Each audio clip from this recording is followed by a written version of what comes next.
जितने भी लोग इन्वेस्टमेंट कर रहे होते हैं उनको बेसिकली इस चीज़ का आइडिया ही नहीं होता कि रेंटल वैल्यू कितनी होनी चाहिए। यहाँ पर होटल अपार्टमेंट्स की या सर्विस अपार्टमेंट्स की, वहाँ पर आपको तकरीबन जो है 12-13% तक भी जो है आ रही होती है रेंटल वैल्यू उसकी, क्योंकि ये मार्केट दुबई की मार्केट इस टाइम अपने बूम के ऊपर है। वहाँ पर इस टाइम जो है प्राइस। अस्सलाम वालेकुम जी। प्रॉपर्टी फाइंडर्स के प्लेटफॉर्म से मैं हूं अमर लतीफ़ और आज हमारे साथ मौजूद है senior sales manager Property Finders Sunan Ahmed साहब। सर क्या हाल है? ठीक है जी, अल्लाह का शुक्र, ठीक ठाक। आमिर, आप सुनाएं। सर अल्लाह पाक का करम। आज हम इनसे डिस्कशन करेंगे कि जैसे हमारे क्लाइंट्स कहते हैं कि रियल एस्टेट में इन्वेस्टमेंट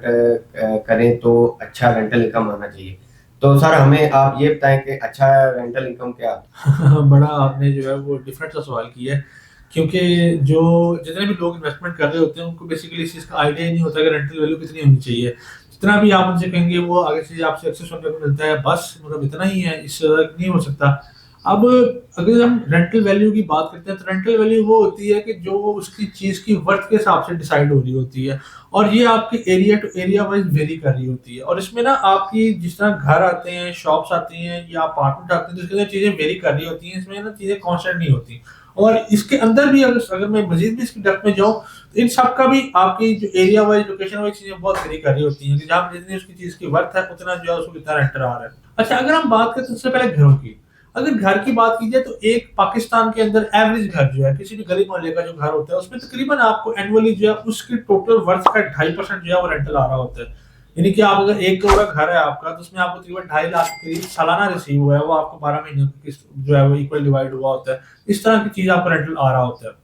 इसी तरह अगर हम बात करते हैं किसी अच्छी सोसाइटी है घर की, यानी कि बहरिया टाउन है, डीएचए है, लेक सिटी है, या और जो प्रीमियम सोसाइटीज है पाकिस्तान के किसी भी शहर के अंदर, वहां पर आपको तकरीबन जो है वो 4.5% के प्लस माइनस में रेंटल जो है वो रिसीव 4.5 में बहुत अच्छा आ रहा है, 5% पे चले जाएंगे आप, लेकिन एवरेज प्राइस आपको यही आ रही होती है रेंटल की। जो उस चीज की टोटल वर्थ होती है उसका इतने परसेंट जो है वो आपको रेंटल जो है वो रिसीव हो रहा होता है। अब अगर हम जाते हैं शॉप्स की तरफ, कमर्शियल्स की तरफ, तो कमर्शियल शॉप्स के अंदर आपको वही बात की अगर तो आप ले रहे हैं किसी एवरेज लोकेशन पे, यानी कि मैं कहता हूँ कि मिसाल देने के तौर पे आप लाहौर में फिरोजपुर रोड पे आपको कोई दुकान मिल रही है, किसी पुराना प्लाजा बना है वहां पर कोई दुकान मिल रही है, वहां पर आपको उसका जो रेंटल वैल्यू आ रही है टोटल की वो तकरीबन जो है वो अराउंड 4% के करीब जो 3 to 4% की प्राइस पैकेट में आपको उसका रेंटल वैल्यू आ रही होती है। लेकिन अगर हम वही बात करते हैं कि किसी अच्छी सोसाइटी के अंदर जहाँ पर फुटफॉल बहुत ज्यादा है, जहाँ पर जो लोग जो क्लास आती है बाइक क्लास है वहां की वो बड़ी प्रीमियम क्लास है, तो वहां पर आपको तकरीबन जो है वो 6 to 8% की प्राइस पॉइंट के अंदर आपको रेंटल आ रहा होता है। ये बहुत अच्छा जा रहा है तो 9% तक भी जा रहा होता है, लेकिन एवरेज प्राइस आपकी 6 to 8 के अराउंड ही फॉल कर रही होती है। बहुत प्रीमियम जाए, कोई अच्छा ब्रांड बैठा हुआ है, लंबा एग्रीमेंट हुआ है आपको 10 साल का, तो वहां पर आप जा सकते हैं कि उस 8% से प्लस भी जा सकते हैं, लेकिन एवरेज प्राइस आपकी यही चल रही होती है। वो टोटल वैल्यू का इतना आपको रेंटल आ रहा होता है। इवन कि अगर हम इसको कंपैरिजन करें दुबई की मार्केट से या बाहर की मार्केट से, तो वहां पर भी प्राइस ब्रैकेट इतनी ही चल रही होती है, यानी कि आपको तकरीबन जो है मैक्सिमम जो अगर हम जाते हैं तो 9% तक मैक्सिमम आपको जो है वो रेंटल वैल्यू देखने को मिलती है। अब अगर हम आते हैं अपार्टमेंट्स की तरफ, अपार्टमेंट्स की रेंटल वैल्यू पूरी दुनिया में सबसे ज्यादा है, क्योंकि इसमें ये है कि खास तौर पर होटल अपार्टमेंट की यहाँ पर मैं बात कर रहा हूँ स्पेसिफिकली, हर अपार्टमेंट की ऐसा नहीं होती। जो रेजिडेंशियल अपार्टमेंट्स हैं उनकी भी तकरीबन इतनी की आपको आ रही होती है, 6% 7% एनुअली आपको रिसीव हो रहा होता है। लेकिन अगर हम बात करते हैं यहाँ पर होटल अपार्टमेंट्स की या सर्विस अपार्टमेंट्स की, वहां पर आपको तकरीबन जो है 12-13% तक भी जो है आ रही होती है रेंटल वैल्यू उसकी, क्योंकि ये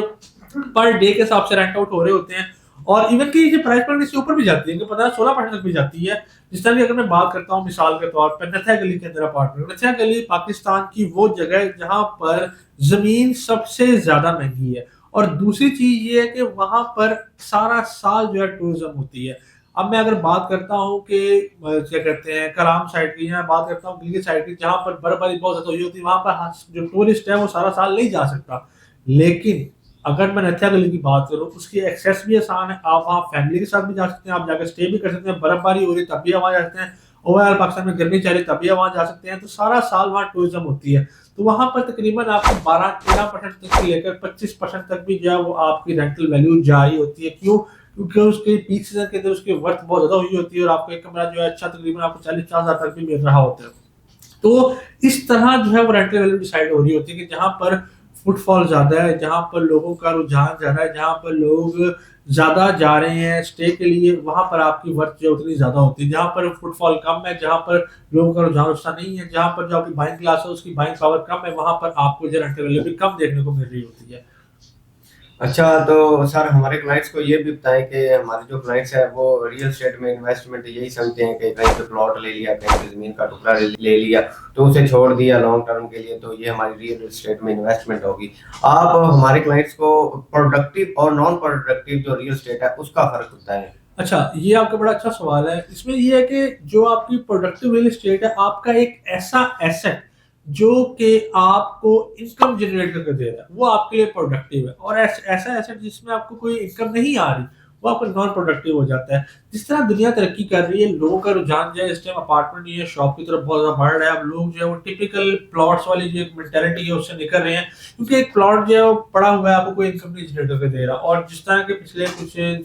एक दो साल के अंदर इकोनॉमी के हालात रहे हैं, आपको प्राइसेस के अंदर भी एक्सपोनेंशियल गेन देखने को नहीं मिला। जहां पर भी आपने ऑन ग्राउंड प्लॉट बाय किया हुआ था, कुछ टैक्सेस के मामला इस तरह के थे, और कुछ जो है वहां पर चीज की जो है वो डेवलपमेंट के मामला भी स्लो रहे, क्योंकि प्राइसेस काफी ज्यादा हुई थी और उसमें जो डेवलपमेंट सोसाइटी की काफी स्लो थी, जिसकी वजह से आपको वहां पर इतना खातिर खा इजाफा देखने को नहीं मिला। लेकिन जहां पर भी अच्छी सोसाइटी में लेकर रखा, वहां पर आपको तकरीबन 5 से 10 लाख या 15 लाख का इजाफा जो है, इतनी मतलब इस टाइम फ्रेम की बात करो तकरीबन 1 से 2 साल की, वहां पर आपको इतना जो है इजाफा देखने को मिलता है। वो भी चीज जिसकी वर्थ जो है तकरीबन 1 से 1.5 या 2 करोड़ तक इसकी वर्थ होती है, वहां पर आपको इतना इजाफा देखने को मिलता है।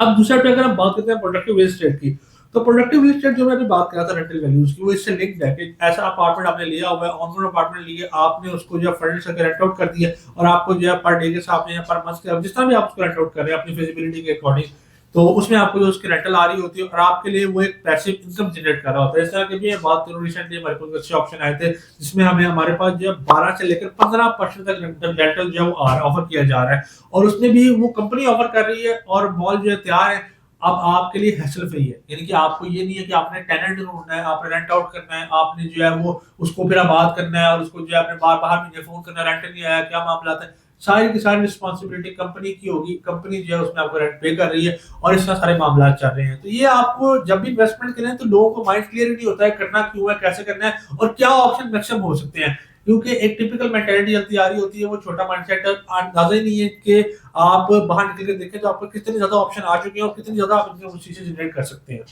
अच्छा, तो सर क्लाइंट्स ये भी कहते हैं कि दुबई की रियल एस्टेट में इन्वेस्टमेंट करनी चाहिए, वहां पर बड़ी ग्रोथ है। तो हमारे क्लाइंट्स को आप ये बताएं कि दुबई की रियल एस्टेट के मुतरादिफ पाकिस्तान की रियल एस्टेट में पर एनम कितना ग्रोथ है।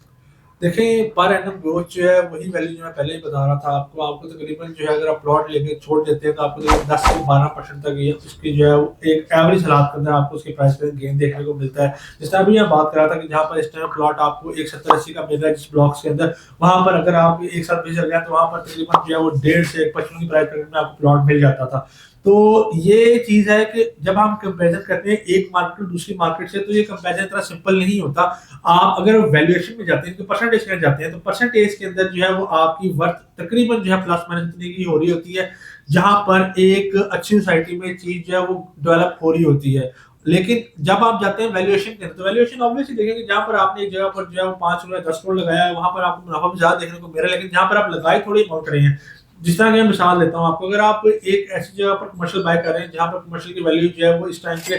5 करोड़ है, और वहां पर आप कहते हैं कि मुझे 1 साल के बाद जो है वहां पर